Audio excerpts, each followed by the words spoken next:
GRC creation వాళ్ళకి స్వాగతం. నేను మీ ముందుకు వచ్చాను పెరుగు చట్నీతో. పెరుగు చట్నీ అంటే నాకైతే చాలా ఇష్టం. అన్నిట్లో ఈ టేస్టే వేరేయా.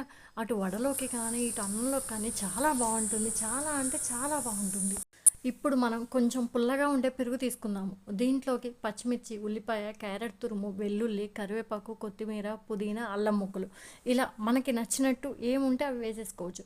నేను పోపులో తాలింపు గింజలు, జీలకర్ర, మినపగుండ్లు వేస్తున్నాను. మినపగుండ్లు కరకర అంటే చాలా బాగుంటుంది. ఒక ఎండుమిర్చి కూడా వేసాను, బాగా వేగనిచ్చాను. తర్వాత ఎల్లిపాయలు వేసాను. ఎల్లిపాయలు వేసాక మంచి బ్రౌన్ కలర్లోకి వచ్చే వరకు వేపుకున్నాను. ఇప్పుడు కొంచెం కరివేపాకు వేస్తాను. ఈ కరివేపాకు వేసినప్పుడు ఏమైందంటే నూనె అంతా చింది స్టవ్ నిండా మెస్సీగా అయిపోతుంది కదా, అలా అవ్వడం నాకు ఇష్టం ఉండదు. అందుకోసం కరివేపాకు వేసేసి ప్లేట్ పెట్టేస్తాను. ఈ కరివేపాకు వేగిద్ది అండ్ నూనె చుట్టూ చిందులు పడదు. కొంచెం పసుపు వేసేసుకున్నాను. ఇప్పుడు తర్వాత మనం క్యారెట్ తురిమేసి పెట్టుకున్నాం కదా, ఇది చాలా హెల్దీ రెసిపీ కూడా అండి. పిల్లలకి ఇలా చేసి పెడితే చాలా ఇష్టంగా తింటారు.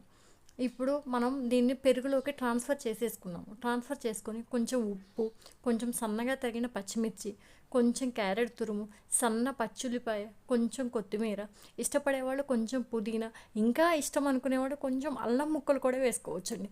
ఇలా కూడా చాలా బాగుంటుంది. మంచి హెల్దీ రెసిపీ. మనకి అన్ని విధాలుగా ఆయుర్వేదిక పరంగా కూడా అన్ని చాలా పోషకాలు కలిగినవి.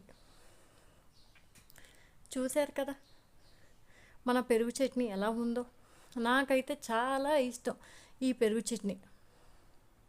మీకు వీడియో నచ్చితే లైక్ చేయండి, షేర్ చేయండి, సబ్స్క్రైబ్ చేయడం మాత్రం మర్చిపోవద్దే. Thank you. కామెంట్ కూడా చేయండి.